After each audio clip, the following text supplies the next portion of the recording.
चंदनवन एक विशालकाय जंगल था। जंगल में सभी प्रकार के जानवर रहते थे। जंगल में मोती नाम का एक हाथी भी रहता था। मोती हाथी का शरीर काफी बड़ा था। एक बार चंदनवन में दूसरे वन से घूमते घूमते एक सियार आया। सियार ने जब मोती हाथी को देखा तब उसे देखकर सियार के मुंह में पानी आने लगा। सियार हाथी को खाने के बारे में सोचने लगा और मन ही मन सियार का शिकार करने की योजना बनाने लगा।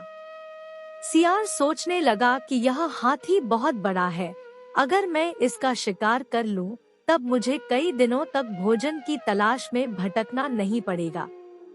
ऐसा सोचकर सियार हाथी के पास गया और उससे बोला, हाथी दादा, हमारे जंगल में कोई राजा नहीं है। हमारे जंगल के सभी जानवर चाहते हैं कि कोई बड़ा और समझदार जानवर हमारे जंगल का राजा बने। आप बड़े और समझदार दोनों हैं, क्या आप हमारे जंगल का राजा बनना पसंद करोगे? सियार की बात सुनकर हाथी खुश हो गया। उसने राजा बनने के लिए हाँ बोल दिया।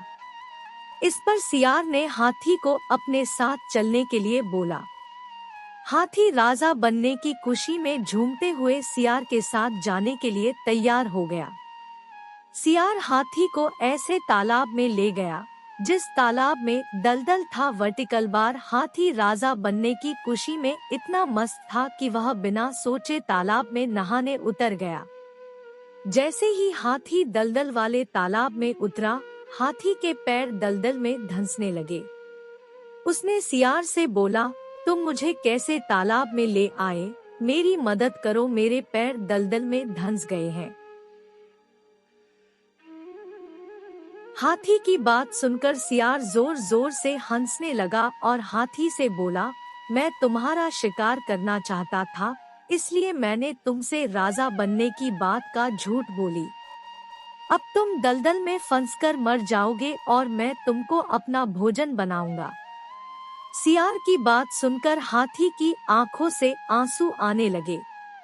उसने बाहर निकलने की बहुत कोशिश की, बहुत बार सियार से बाहर निकालने की विनती की, लेकिन सियार ने उसकी कोई मदद नहीं की और हाथी कुछ देर के प्रयत्न के बाद मर गया।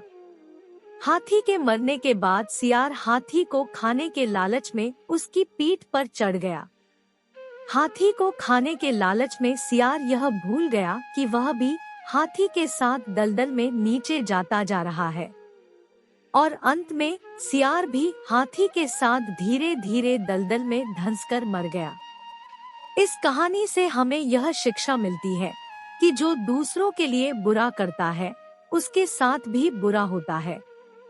इसलिए हमें जीवन में कभी भी किसी के साथ बुरा नहीं करना चाहिए।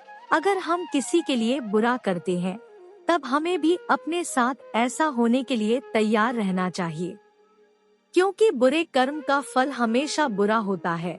इसलिए किसी के साथ कभी बुरा ना करें।